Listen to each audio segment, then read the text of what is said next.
Et c'est qu'on féliciter Moussala Godem Poui, président de l'Assemblée provinciale de Moussala. C'est un assilissa. On dit pas Godem Poui a empêché escroquerie à 583 millions de dollars et de francs congolais. J'ai rien expliqué.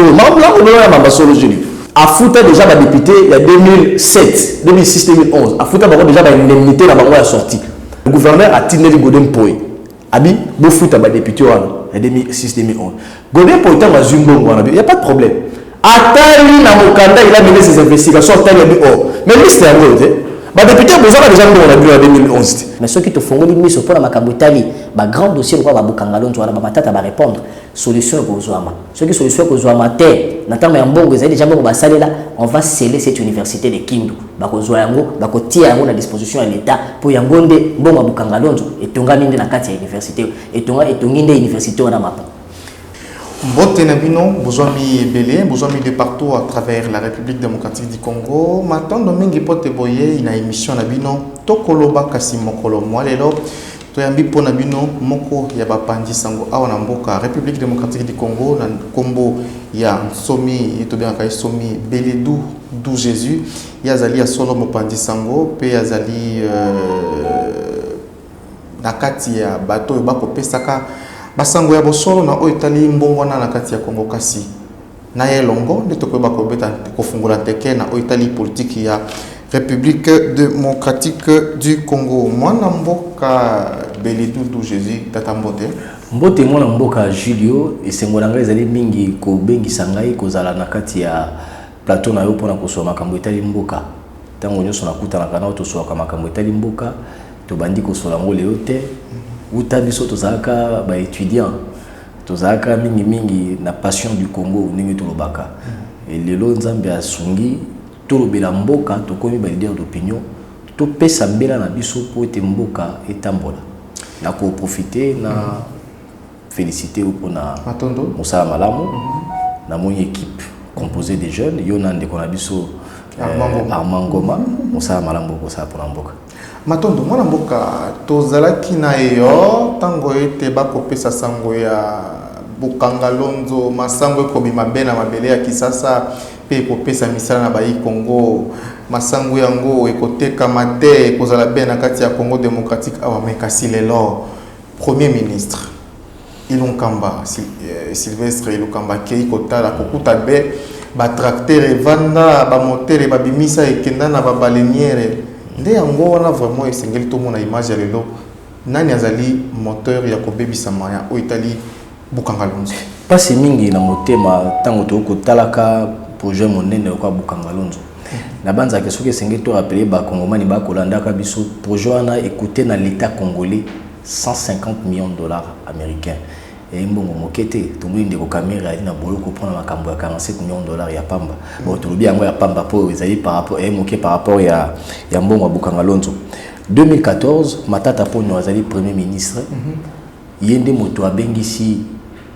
ba investisseur ba yei sud-africain bango bakina logistique matérielle projet wana mbongo monene ko la RDC à part service national to ngaki projet la ngaki et de servir Congo baimboka na makambo itali masambo makambo itali agriculture biloko nyonso ezali kokende wana nde gouvernement ataka 150 millions de dollars à déboursaka na tina ya projet wana 2014 Kabila yeko inaugurant avec pompe bato batali bato basepeli ba construire biso kutu ba cantine moko ezaka na bandala soko tambola bandala komola komona ngo susu ezaka côté ya chango kuna batie moi 2 3 4 cantines et ça qui moi espoir pour na ba congolais webi lelo mboka na biso esengeli état beaucoup plus secteur et agriculture parce que ata ndeko to fandia ce que to bukizelo to loni moi madeso le binango ko ka madeso ebote. C'est tout à fait anormal quand un produit à consommation à pamba mbula moko to dépassera 2 milliards de dollars consommation, c'est-à-dire baloso to zoka libanda ya mboka ba masango to zoka libanda ya mboka ba huile ba esemoule etc. Alors le gouvernement a habité et c'est que biso moko to s'autosuffire alimentaire. Ça se passe na moté mais dans la chronologie à défaillance. 2014 Kabila a inauguré Bukangalonzo. Matata premier ministre. 2016 déjà Mbongo Bukangalonzo tant que après inauguration Mbongo est une destination Mosusu. Et comme il déjà fraude salé miwana corruption Mbongo ezalité Mbongo ekomona ka isusu. Te to komi na 2016 Matata assisi université na ma pona Kindoku. A construit université monnaie. Lelo moto moko te aza kondima responsabilité ya échec ya Bukangalonzo. Pas c'est ça la bana mboka yango wana. Matata azaka premier ministre. Pembeni na ye azaka na ndeko Kabila, ye azaki président de la République. Na bato nyonso bazaka pembeni na ye. Kasi lelo yo Bukangalonzo atalo so masango ya pambo bakongomani balia te. Mais tango batuni motuna qui va répondre de cet échec à Bukangalonzo? Oyo komona ka Matata Ponyo akotambola ka Kisasa mobimba na ba conférence pour le bagué et ingaité makambo wana ya Bukangalonzo et ingaité transparence c'est ça maka ba gestion de ba géraka mabe mais nani a géraka mabe. Voilà mon tourne il faut que tourne siko. Quand Félix Tshisekedi vous dit par exemple dans un discours qui s'adresse à la nation, il cite particulièrement Kaya Bukangalonzo. Cela veut dire, effectivement, il faut que le procureur général de la République se saisisse du dossier. Token de gauche à droite était, Toloba Bosolo. Bosolo est nini. Anakosi sawa na vana pesa malo. Bosolo ezali ke mbongo wana ebima et kena ba destination mosusu. Et moto faut répondre. Ezali moto ndeko na biso Matata Ponyo. Pona nini ezali. Oyebi ce n'est pas un fait anodin. Bukangalonzo a échoué 2015, 2016. Il y a 2016 a inauguré l'université Mapona Kindu. Au Tata université, on a une université privée. L'université on a standing na mo ezali 10 fois mieux que l'université de Kinshasa. Ba professeur ba kopé sa cours ba ko kitaka un hélicoptère. Aïe a pesi cours a silisi a joué hélicoptère à maté à zone États-Unis, à zone France, à zone Europe. Et mbongo nyonso wana ceux qui otuni ndeko Matata na fourchette ya 2014 te comme en 2018 inauguration pompe universitaire monene bongo okamati mosolo wapi o ba donateur de bapesaki on se moque des Congolais. Je crois qu'aujourd'hui il est clairement établi que le procureur général de la République doit faire son travail. Autant on a vu l'affaire Caméré avec cette histoire et ma maison préfabriquée, autant il faut ouvrir l'œil est bon, il faut que le procureur ouvre une enquête pour Makambo et tel Bukangalonzo. Autant que c'est que Fongola, Miso, que Fongola peut enquête pour Makambo et Tali, $200,000 au bas qu'on reproche à Nandégonabiso Albert Yuma. Autant que peut-être dans 200 millions de dollars, excusez-moi, autant que et Sengeli Kotala, Makambo et Bato, Badefa Kambo, on a FPI, Bazali et Belé, Bamsou Bazali, Bandamboka, Bamsou Bazali. Et sengeli kozongi sambongo wana bato musu bazwaka yango po asa nango le côté abipa kofuta mbongo l'état te mosolo wana soki ba sangisi misolo wana ndambo na rapport ya IGF autorité koyoka balobi 5 milliards de dollars échappent chaque année na Congo na budget ya mboka na recette ya mboka pona nini makambo abonde to ko déplorer au-delà du fait que les makambo ya ba taxes exonération etc. mais ceux qui te font les miso pour la makambo tali ba grand dossier le ba Bukangalonzo wana ba Matata ba répondre solution ko zouama ceux qui solution ko zouama te na temps ya mbongo ezali déjà mbongo ba salela on va sceller cette université de Kindu ba ko zwa yango ba ko tia yango na disposition ya l'état pour yangonde mbongo Bukangalonzo etonga minde na kati ya université etonga etonginde université wana mapo. Mwana mboka ozali mopandi sango ozana ba élément ki doko bimseleli ya motuya ndengo vandi wana bato bike o basalaki na gouvernement passé o badefaki bambongo nini kosala te bakotika bango na opacité moko boye te bavanda na bandako na bango justice ekoki te kolancer procédure moko mpona bato nyonso nanu bato badefaka mbongo na nani na pa ekitebi bato badefaka mbongo kuna bato mosusu badefa bambongo kilikili basomo moko ya minene nini kozanga te mwana mboka Antoine Félix Tshilombo mokonzi ya mboka ayeba kofongola liso aye pote ayeba kokanga bamiyibi nyonso na bayibaki mbongo leta bazongisa be na kese pote efuta basoda efuta continuité ya gratuité ya enseignement esunga bamédecin nini kozanga pote justice ebeta makambo ekende liboso na banza mutuna na ezali mutuna moko très capital oyebi tozalaki na soif ya justice na mboka na biso tango bakongomani bakomi kosala makelele na makambo etali baso de mouton nde etindaki mokonzi mboka afongola miso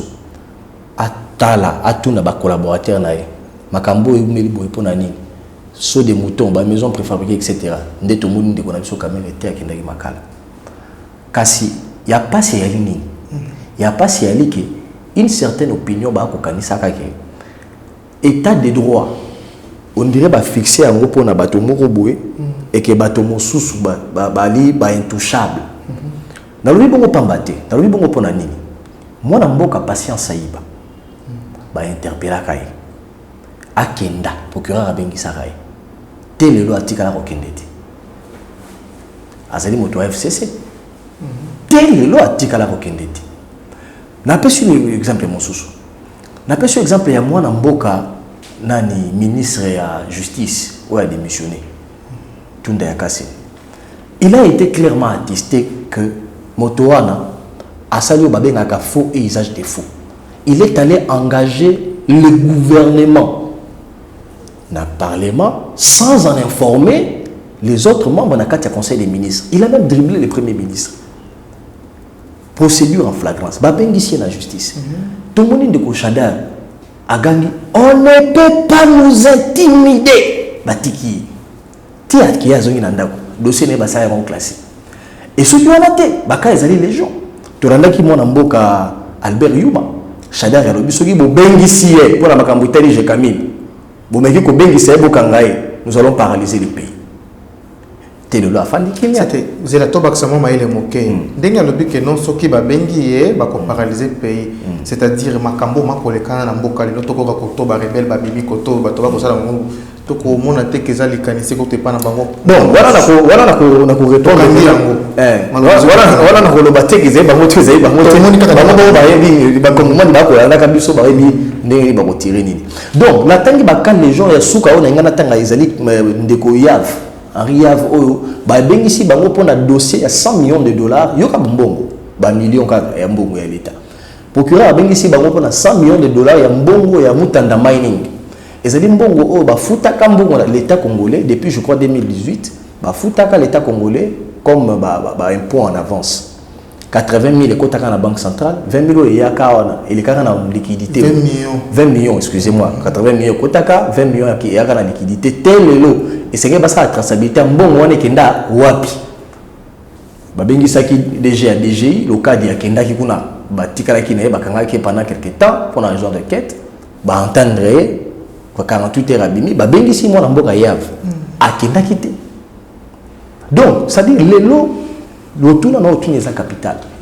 L'état de droit est singulier à la sélectivité. Makambo sur la tangiawa et ko pesa argument na bato ya UNC. Ba ba ko kanisa ka ke o esa n'est pas caméra ezali acharnement. Caméra a eu invitation accueilli ba saini ba buli était ake makala. Mais akokai pe ko global ngai na ko kendete ndenge mona mboka patience ayi ba boyi ko kende. Tele lo tikali tant caméra ko mona patience ayi ba ko tambola na nzelal azali libre. Abi oh mais ngana kendaka nazali zoba état de droit yela kangai. Donc ça dit on donne un argument à ceux de l'UNC qui pensent que l'affaire Kamere est politisée. Donc aujourd'hui il y a une nécessité autour du chef de l'État pour aller à Otala Kakaboué à Kusare Lorotété. Aujourd'hui vous devez savoir que la justice est indépendante. Quand le chef de l'État dit qu'il ne va pas fouiner dans le passé, c'est un langage politique. Ça dit il ne va pas se substituer en juge lui-même. Non. Justice et Kosaka Moussala Nango. Aujourd'hui, vous avez vu les rapports IGF. Nous sommes en plein processus. Il y a bateau nyonso baliba kambongo à l'État. Baliaka la gestion na bango bazumbongo batia na libenga. Batongi ba immeuble. Bato wana nyonso bakosaka nini? On va les avoir devant la justice. Ils allaient chasser aux sorcières. Mais ils allaient nini? Essayer les bateaux bakongomani ba yeba. Ceux qui ba bengi olobi okobi ko gérer. Il faut aux ala digne, au gérer dignement. Ceux qui gérer dignement te okosuka na makala. Donc aujourd'hui, coûte que coûte de mes investigations de journaliste, naïbi et bao nyonso bazwaka mbongo na FPI wana. Bako landela ka bango, bako futa. Oya ko futa te. Bazela ba immeuble bezo ko pilile na villa, bako récupérer ba bien na bango en faveur il y a l'État parce que l'État est décidé à fonctionner. L'État est décidé à vivre. Il y a des secteurs qui sont prioritaires. Autant qu'il m'a enseignement, on est en train de se battre pour trouver ne serait-ce que de quoi payer les enseignants. Et ça dans le secteur il y a santé. Et ça dans le secteur il y a armée. Bon c'est l'argent du contribuable congolais. Bon il y a yona ngai auto futaka. Ba impôt na biso ba taxe ba ni.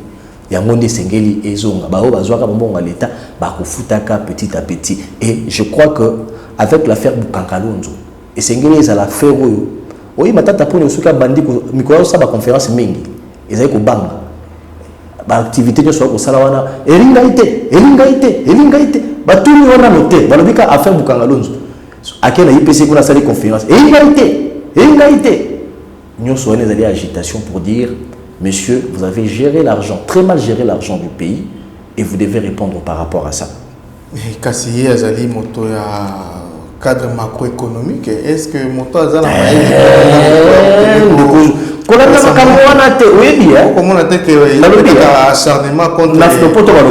les tigres ne chantent pas sa tigritude. Ils foncent vers sa proie et la dévorent.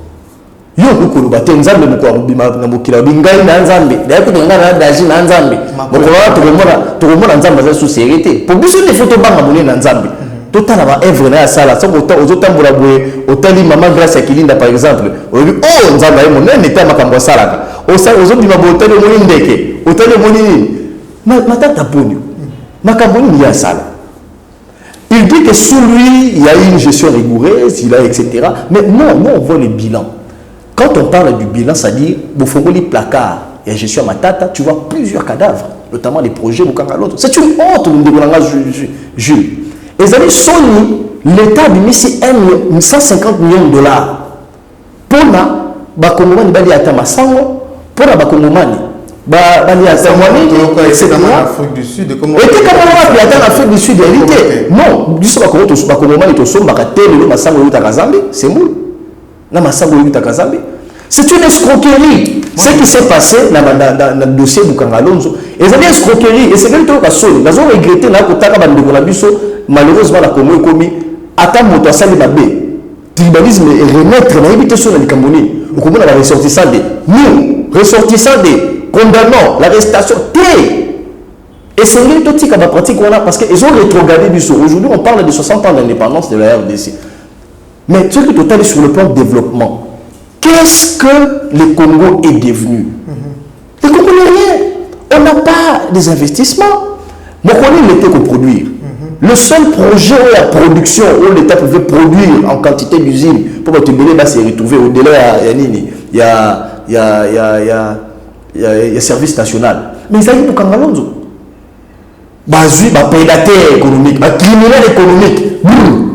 Bazumbo, batia la libenga, kaboli eteni azui, mususu, eteni longondo, azumbongo ya eteni. Tant qu'on eteni, Covid-19, tout patrouillage économique, vandalisme budgétivore ya marabambongo ya ba maladie ya Covid-19.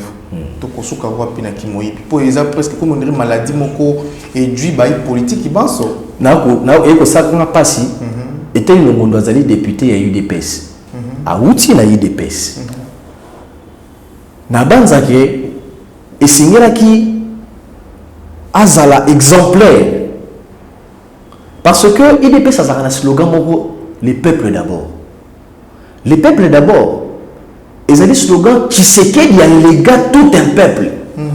Ce n'est pas cru. Et c'est le slogan moko de Konangaï Julio.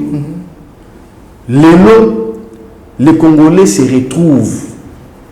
Les Congolais se retrouvent en ce slogan et veulent cette matérialisation. Et c'est l'Église à la matérialiser les peuples d'abord. Alors voilà, regarde ce qui se passe.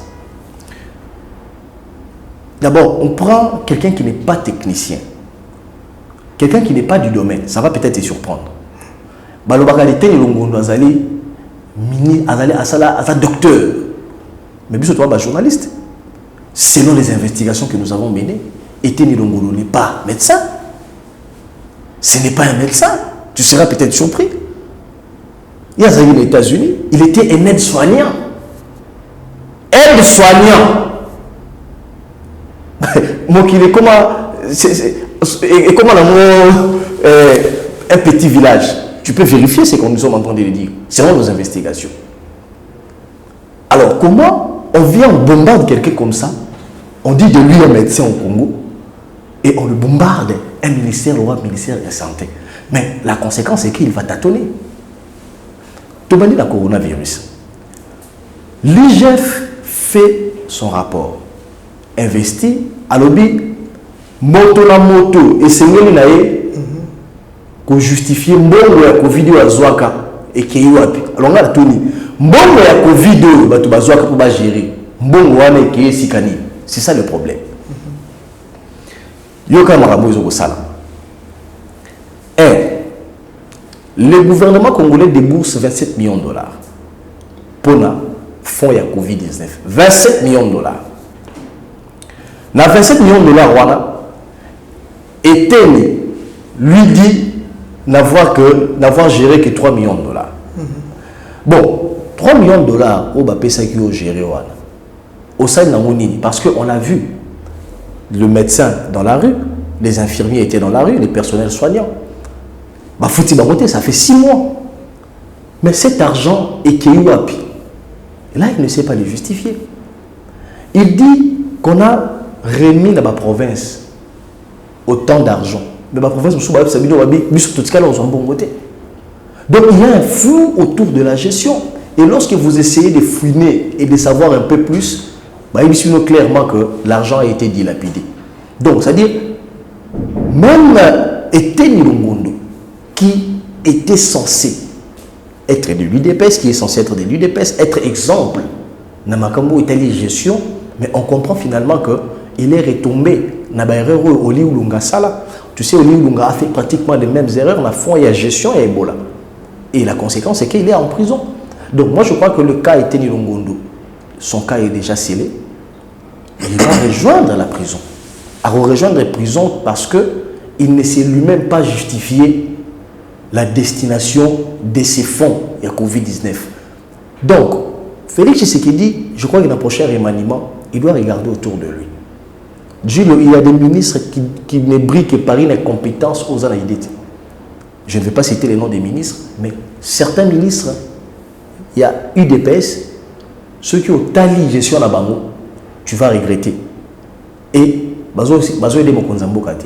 je crois que parmi les ministres, Sengeli Batia à l'écart et Liboso, Longondo en fait partie. Parce que l'humanisme, l'humanisme demande quoi? L'humanisme demande à ce que celui qui est au front, puisque les chefs d'État disent que nous étions en guerre, les médecins qui sont au front, à traités, etc., qu'ils soient ne fût-ce que payés. Ne fût-ce que payés.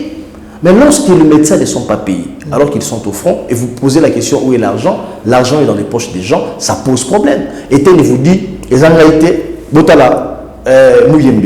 Mouyembe dit, ah, moi je n'ai géré que 1 800 000. Donc, une confusion autour de tout ceci, et la conséquence c'est que c'est les Congolais qui souffrent. Les Congolais ne se retrouvent pas dans tout ça. Donc, je crois que l'objet la ça va étonner. Si demain on voit Eteni Longondo en prison, c'est parce que il a justifié. Quelqu'un qui n'a jamais travaillé, vous bombardez le ministre, vous gérer un million. Il y a une réflexion à l'émotion des années. A eu 400 000, à KPC famille, à PC, etc. Sans pour autant savoir comment est-ce que les choses s'organisent au niveau de l'État. Regarde ce qui se passe. Je vais terminer par là pour la Covid. Il dit dans son rapport que chaque patient, pour retraiter patient mort à Covid-19, c'est 12 000 $. 12 000 $. Mais on a pas collé l'anzala. Moto mort pour traiter 12 000 $. Traitement où est nini? Sauf que tout le monde yembe. Traitement va passer qui bateau zaini. Oh, il y a moto na chloroquine. Julio, ngai na yo to vanda ka to belaka. To vanda na kuna na ba lemba na kitambo etc. Ce qui moto abeli ba traiter na chloroquine na mai. Et c'est ngé na 12 000 $ pendant 14 jours. Donc ça dit un rapport bidon. Nenge to vandi boy to lamuki na tongo umukamati. To kotanga na yo longo bato ba sengeli ba zo pena umukamati. Bon, on s'est substitué na procureur général, mais ceux qui n'ont rapport il y a IGF. En tout cas, d'abord je commence par saluer la détermination à IGF, et inspecteur général et à finance. Jules papa Yani, oui, il y a moto et c'est tout protéger Mikolo Makasi. Il faut protéger et Jules la Linguette. Parce qu'il met en cause les criminels économiques. Ils ont dévoilé Bango et il est dans tous les viseurs. Tous les tonnetés, boutique a été au boutique papa Nabiso Yani, Azarana Bandar côté d'Angakuna, Agotambura, Yemoko, Tang Baboumi, Batobia, Baboumi, Nengeni. Non, et c'est Nabiso, l'État a à disposition. La personne a protégé Zaïe. Nous avons ce qu'on a détail. Alinguette vous dit clairement. Alors, Namakambo est allé kaka compensation et exonération. L'État congolais perd près de 5 milliards $ l'an. Milliards ou milliards ou il y a budget en Boka. Il y a budget en Boka. Milliards. C'est-à-dire, le lot est un individu moussou. Azana Yemoko a bénéficié de 100 exonérations. Malem de mon Boka, tu as avancé Malem. Il y a 5 milliards. Tu as 18 ans. 5 milliards multiplié par 18. Voilà. Et tout ça, la biso ba. Non, mais c'est énorme. Et mais c'est énorme. Donc, ça dit, il est un rapport aux autres bandes de ça. Donc, ça dit, ils ont un individu en termes clairs. Ils ont un individu Yemoko. Ils ont bénéficié de 100 exonérations. Ça dit, Babylon Ronaï et Foutakate, le commerce n'est pas salarié Foutakate. On a un membre du gouvernement, famille présidentielle, famille Aboya Boyna. Comme on a bango yali. Mais biso to yebi biso ba journaliste to yeba kombo na bango yo ebité que na Congo na mboka na biso to za na port moko ya awa port wana sous couvert ya privé moko mais za ya moto moko ya famille moko ya munene ya mboka mais port wana ikoti sakabilo ko chaque jour ba futa ka 50 centimes té va voir le port de Goma ya Matadi la port Matadi est pratiquement paralysé mais ba ko senga la diaspora ba na biloko na bango mais biloko facturation tu vois donc yo moko on a 100 exonérations. Alors, l'élo, ça ne nous étonnera pas. Au moins, l'élo, au maman social, au maman care, au maman ni, à Kotonga. Mais ce sont des gens qui ont volé l'État. Au papa social, au papa tel. 150 exonérations. Ça, c'est le premier élément. Il y a, par exemple, la frontière à Kosompalais. Il y a une société Trafigo. Depuis 2018, à cause de Mbongo, il y a l'État. Mais les cambos trafic, on a tout le monde payé député Moko. Mais et ça la passe yango à la tête. Julio, bah qu'on finit ça comme ça journaliste. Lobby journaliste ouais on a posé ça la candidat. Ceux qui battent bavandika batali Zakari bababasu balembi. Ceux qui battent bavandika batali de konabiso bazilo long balembi. Parce que Zakari est mort à l'obaki. Comment il les aide? Nous battons sur la tanga bakomo la bangote. Ok. Et bon, on s'est condamné le safou. Ti. Ngana ko tanga po bazaki journaliste. Tika ngana sisa ba idée na ngaya. Natangi kombo ya ndeko Zakari parce que yemoko ali na TV. Alobi na échouaki boni misangai. Asaki bakongomani mais excuse. Natangi pe kombo basé parce que lui il a déçu. Aujourd'hui il avait pratiquement 64 000 voix. C'était le meilleur élu. Le premier de la classe. Mais regarde comment il sort par la petite porte de l'histoire. A commis le roi Kinke Moulumba. Et tu sais, ça là, tu sais qu'il désire. Oh, l'élection est à 2023. Oh, Makamboboy. Et tu sais qu'il tu sais qu'il désire. Donc, Makambasoni. Donc, Makambotan, on a député. Le journaliste, au Bakomi, député, lobby. Le journaliste. Et c'est un peu de temps, mais la journaliste est copté. bazala la moralité à malunga. Parce que c'est bien d'être la position à donner des leçons. Comme on dit, la critique est aisée, mais l'art est difficile. Comment expliquer que l'État congolais, selon le rapport IGF, est en train de perdre la frontière à Kasumbalesa? Société Trafigoana, ils doivent appartenir à une personnalité connue, Yamboka, une dame. Connue. On n'a pas besoin de regarder les siècles pour savoir d'où provient la pluie. Dans la famille, Mboka Kala, Joseph Kabila. C'est une société de sous-traitance aux autres taxes douanières, la place à DGDA. Mais quand on tire sur la carte, on vous dit que cette société bénéficie de 40% de recettes douanières. C'est grave. Société numéro 60% de recettes, il y a Mboka, une société privée. La taxe, il y a parking, il y a Nini, etc. 60% au détriment de la DGDA. Et lorsque l'alerte est salami, on voit un député national. Au lieu de prendre le parti pour l'État, à qui a 5 points de presse pour parler au nom de la société. Bon, on a mis toutes les questions, juste en tant que journaliste. Il a intervenu en tant que conseiller en communication, il y a société, voilà. Est-ce qu'il a intervenu en tant que. Il est intervenu en tant que avocat conseil, il y a société privée. Base naïe. Aza élu à la Moamba. Sur base de la Kasumba, c'est comme nous sommes ramenés. Donc on comprend que il Makambo Kanyaka, Mambo Kanabiso. Non, le pays ne peut pas évoluer comme ça. Il faut réformer l'homme congolais. Il faut un nouvel homme congolais. La politique, malheureusement, on a des gens sans scrupules, des gens qui peuvent être vendus à vil prix pour défendre des intérêts privés à la place des intérêts nationaux ou des intérêts nationaux, tout le bas français. Donc, le lot, il est clairement défini que si je dois répondre à ta question, bateau Foba Kanga, Ganaza, procureur général T. Mais, Natangelo Batouao, automonique, selon la gestion de la banque passée, il faut quand même qu'il rende le compte. Bon, dis-moi, qui va rendre le compte à Makambo Kangalonzo? Qui? Est-ce que c'est Joseph Kabila parce qu'il est déposé la pierre à l'inauguration? Est-ce que c'est Matata Pongo parce qu'il était Premier ministre? Est-ce que c'est la société sud-africaine? Qui? Aujourd'hui, il n'y a personne. Nous tout le monde a tous ces responsabilités. C'est comme là où le procureur doit aller. Notre dossier est allé à Jekami. C'est là où Albert Yuma doit être interpellé. Les gens qui ont géré pendant 18 ans à gérer la poche là, ce sont les gens qui doivent répondre. Aujourd'hui, il y a qui ça, la plupart, ils ont délabré. Mais il y a des gens qui ont des millions de Congolais. Vous comprenez? Donc, les lots, si les maisons de caméras ont été scellées, arrêtées, réquisitionnées en haut, pourquoi ne pas réquisitionner l'université de Kindu? Pourquoi ne pas? Si il y a fait autour de ça. Souci université à Kituba. Il y a souci de mon côté. Les cas sont légion.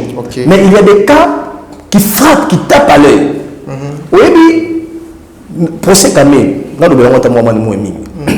Le procès Kamé, tu as appelé Jamal, Batuni Massarou. Le Pango, au PCI sur Rayawana. Oh, le Pangouana, ça n'a rien à voir avec Nali, Jamal Mtakabela ou Kabela. Mais on a fait un lien.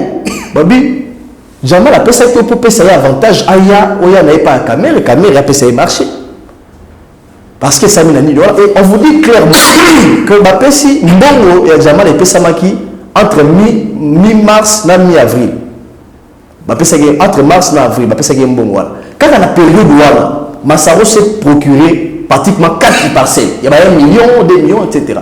Ce n'était pas une simple coïncidence. Et comment expliquer que Bukangalonzo, en 2014, échec en 2015, en 2016, Matata Polo débute les travaux à l'université Mapon et il inaugure une année plus tard. Donc, ça dit il y a quelque chose qui cloche. Il faut ouvrir les bons par rapport à ces dossiers. Donc, moi je crois que si nous avons Bambi en son temps vous a clairement dit que 15 milliards de dollars échappent au trésor public, c'est parce qu'il y a plusieurs mafies.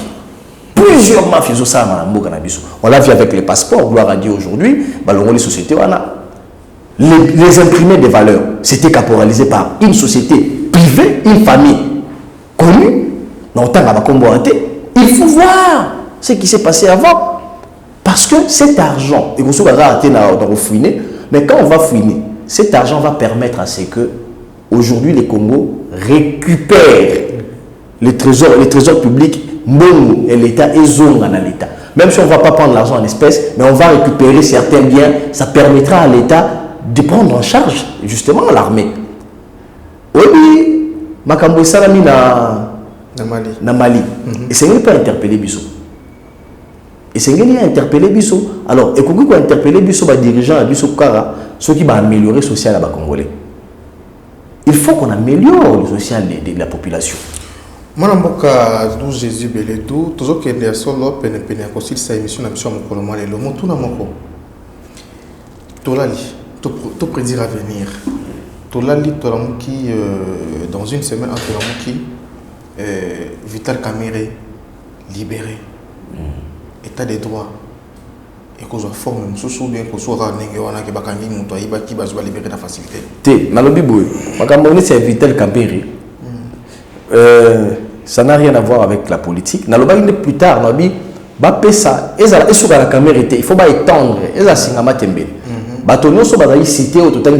faut pas répondre à la justice. Mais ceux qui ont dit que acharnement contre Cameroun. Mais le dossier Cameroun, ça n'a rien à voir avec la politique. Cameroun, sur base de rien, a accueilli à Pessi Jamal 57 millions de dollars. Jamal a joué à mot et quand il a la compte là à Kaba ou attirer Jamal ou attirer les choses que tu n'as pas les problèmes Samibo où est les problèmes. Ça c'est le détournement. Caméra a facilité ces détournements là, c'est passé par lui. Donc je crois que l'affaire Caméra c'était une affaire de droit. Il est arrêté pour ça. Alors la question tu n'es abimato abimate. Non, moi je crois qu'il n'existe pas de grands Congolais et de petits Congolais devant la justice. Devant la justice tous on est égaux. Bato ba kuluka conciliabule pour dialogue non, dialogue c'est bien, mais il faut que le dialogue, moi je le pense humblement, ezalate et puis ça va béki na ba cadavre politique va exister. Caméra est dans le placard aujourd'hui, il est dans les livres parce qu'il a détourné. On est là tout baga, il est l'État et il m'a rembasson. Et c'est négatif à la purger peine. Il faut qu'il purge. Parce que, est-ce que nous, on n'a pas des opérateurs économiques au Congo? Excusez-moi, Natanga Congo. Société Mokoa, Api Congo, il y a Chabani, il y a Gabriel Chabani. On a cité Etienne Tshisekedi Kuna. 30 000 $, tu as une maison en béton durable. Préfabriqué, hein? Oui. En béton. En béton durable, et Tikali. Non, c'est là. 30 000 $. Préfabriqué, na béton. Différence, c'est ça que la maison préfabriquée, ils ont la durée de vie il y a 15 ans. Voilà. Donc, voilà. C'est 7 millions pour la 15 ans. Et voilà. Pour la 15 ans. Et puis 15 ans, on les a mis. Quand on va faire des répartitions, on va expliquer la procédure. On a coûté 45 000 $. Si on a 45 000 $, vous pouvez soda après 15 ans, et puis il y a un coup final dans la télé. Non, Makambo Mobutu a sala kana cité Salon. Après si ba léopard, après si ba toni manda. Télé longo nous on ba léopard bazakuna. Bon papa va okufa ba tika l'héritage de la famille. Et comment comprendre qu'on prend 57 millions de $, on va donner à un Libanais, ba pesi à Ngaraboue, à Joa Kabeli Mbongo na yakuna, et lui ne fait qu'une commande de 7 millions de $ à la société Carmode, à Istanbul, la Turquie. Il y a un Mbongo sur Joa Yoana, à Joa 7 millions qui na Carmode, et puis après ça on pas compte. Fara avec ça ba son dambambo. Les 50 millions là, où est le problème? À Tindeli, Jamal, à Tindeli la liquidité et pas à Tindeli. Ça dit, ça c'est une affaire en justice. Il ne faudrait pas que les gens, il ne faudrait pas que les gens fassent croire que Cameroun n'a pas détourné. Cameroun a bel et bien détourné l'argent. C'est-à-dire, dans le but, c'est un opérateur économique à Congo. Ça la mission durable. Il a pris l'exemple à Congo. Donc aujourd'hui, je crois que le plus important, et c'est Congolais a changé façon de revoir les choses parce que les choses aujourd'hui les Congolais sont en train d'expérimenter l'état des droits et l'état des droits demande à ce que ceux qui la gestion en Zala tout droit parce que lobby on peut répondre devant la justice. Comme la souka émission, mon tour moko ya souka manamboka, docteur Mukwege menacé de mort par des encablures et à pays voisins to benga mingi bato bakolo bango ils allaient message uti pa ya Rwanda que non waza ko bimisa za ko senga que non rapport mapingi chama na mesa bato nyosho babunda na Congo baboma na Congo balangama mais message moko utambo na réseaux sociaux bato ba congolais nyosho basangani na mongo moko pona ko senga na gouvernement congolais ay ba posa soin pe sécurité ya mwana mboka docteur Mukwege. Oui, avant il y a le docteur Mukwege n'a placé par rapport à la démarche parlementaire. La 13 parlementaire. Merci beaucoup. Bazana Kamba, bon, démarche, ils ont contenu, il y a Makamba Bazolo, Solo. Dans la loi électorale, il y a beaucoup de choses à toiletter, Julio. Comment expliquer qu'il y a des gens qui se sont caporalisés dans l'institution. On a pris exemple, il y a un député national, provincial, sénateur, nommé sous-ministre. Gouverneur et les sous. A comme sous-gouverneur, Motomoko, a joué provincial suppléant à Thier, moi Sinaï. On a suppléant à Thier, Makangunaï. On a Thier, Wananaï, Liboso. C'est-à-dire qu'il y a des choses qu'il faut revoir dans la loi électorale. Ça, c'est très important. C'est très important. Vous que non, Maïman Souba Koloban, ils allaient faire la vérité des urnes et Martin Faye. Ils ont réforme de la loi électorale. Mais ce qu'il n'y a pas, c'est Yaline. Réforme, il y a ça, la Sikani.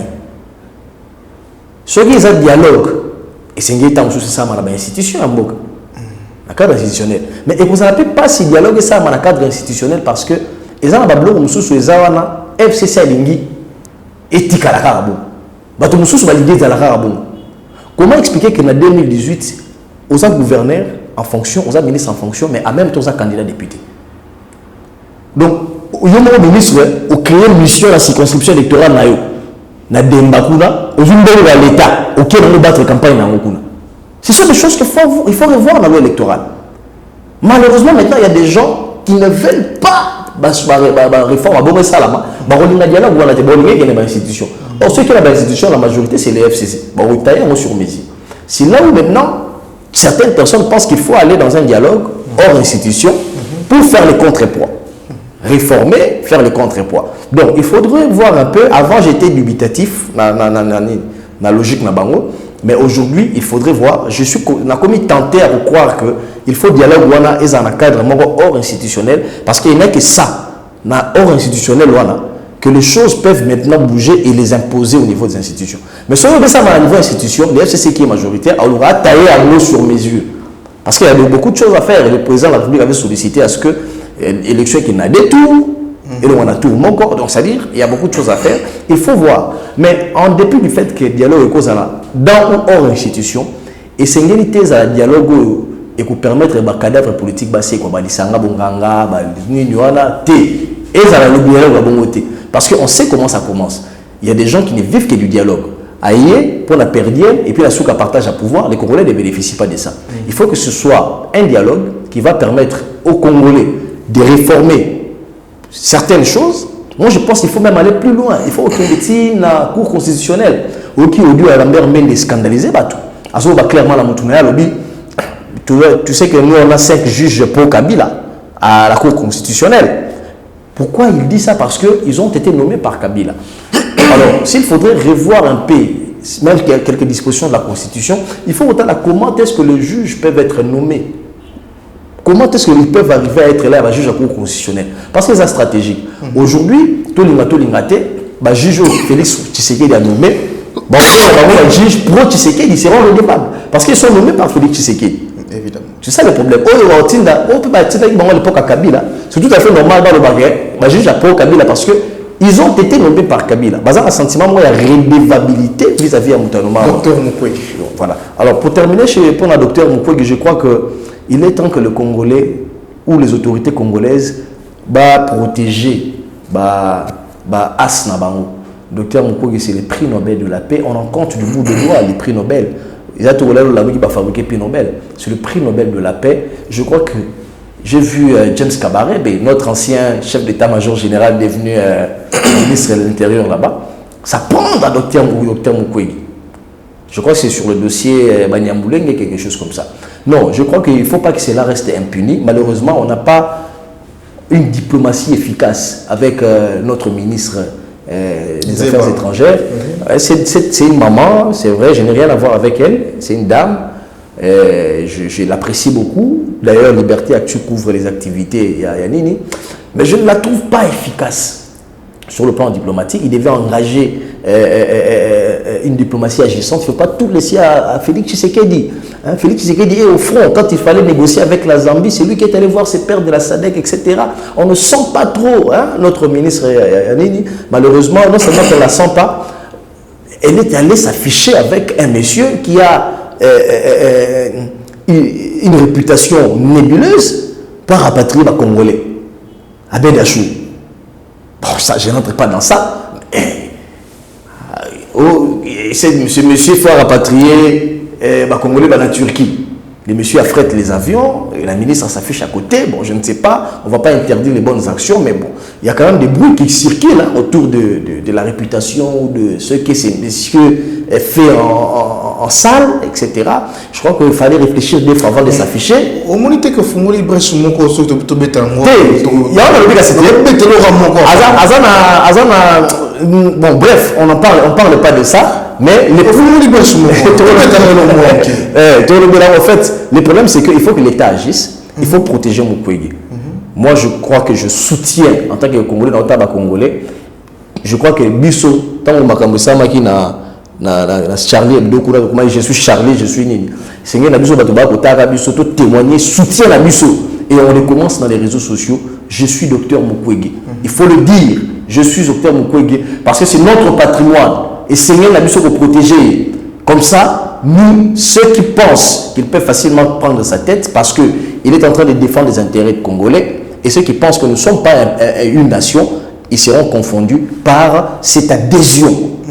Je le dis et je le réitère, moi en tant que Congolais, je suis Mukwege, je soutiens son combat et je crois que toute menace venant du Rwanda ou des autres pays, en défaveur de notre compatriote qui fait notre fierté, je crois que rencontrer résistance à la Congolais que nous sommes, on va se lever comme un seul homme pour protéger notre compatriote.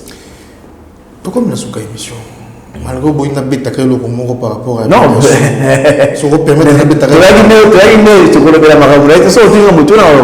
mais tant que personnalité ou image selon une opinion, selon une opinion, les français.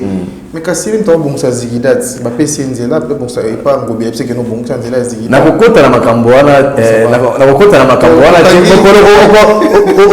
on connaissait une émission sur la ville à Kinshasa na kwa Belango, mais ce qui est important. OK. C'est que gouverneur de la ville à Kinshasa, c'est quelqu'un qui a le souci de cette ville. Oyebi Nzela babena ngo qui quitte, o traverse Ngaba, Bima, Mombele, etc. Et ça Nzela oyo et ça, il y a des réhabitants sur fond de la ville de Kinshasa. Il y a plusieurs activités. C'est quelqu'un qui a beaucoup d'idées, malheureusement. Il est buté à quoi? Il vous a clairement dit, à l'objet, 65 millions de dollars à Kouti Yabanyongo qui mouta à Tika, à la banque Nyos. Et malheureusement pour lui, il a les mains liées. Mais lorsqu'il veut maximiser les recettes, justement, le gouverneur de la ville de Kinshasa, à quoi qu'il met sur la Ngambo, à Zando. Tant à côté de Zando, il se dit, il y a aussi un bon mois. Zando aussi un bon mois parce qu'il y a un contrat entre Safricom, et le gouverneur de Kala. Je crois qu'il y a un mazon à tout là. Société et c'est une taxe à Zando pendant 20 ans.